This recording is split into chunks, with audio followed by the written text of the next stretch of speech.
I've heard and seen firsthand stories that will haunt me for the rest of my very privileged life.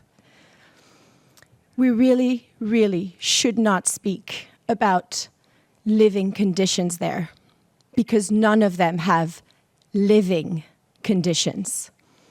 What they have, if you look closely, is survival conditions. It's so hard to understand forced displacement sometimes.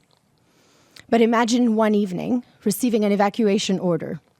You have 10 to 15 minutes to leave your building because it's going to be bombed. Your kids are sleeping in the room next door. You wake them up, they whine, probably. And you have to make split-second decisions to decide what to pack, what's essential, and how do you define essential? So you take one last look at the room and you say a permanent goodbye because you know it will be dust. This isn't a made-up story. This is a story of Russia. She's from Gaza City. I met her in Rafah. She was the mother of 2 girls. And it's a story I heard time and again by people who fled Gaza City, Jabalia, Khan Yunis, Deir al-Balah, and now, of course, Rafah. And this is one of the best case scenarios, too, because a lot of people aren't even warned before the attacks happen.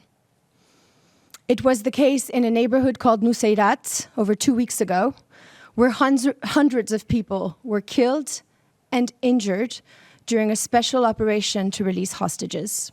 The children who lost limbs that I met the next day at the nearby hospital, many of whom reminded me of my own 2 little toddlers, they were staring in the void, too shell-shocked to produce a sound or a tear.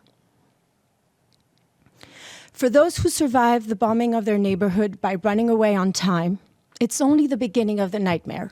Our observation, our direct observation on the ground every day is that there are no safe centimeters left in Gaza. There is nowhere you can be and be certain that there isn't going to be an attack on you that night. What civilian women, children, and men need and desire above all across the Strip is a respite.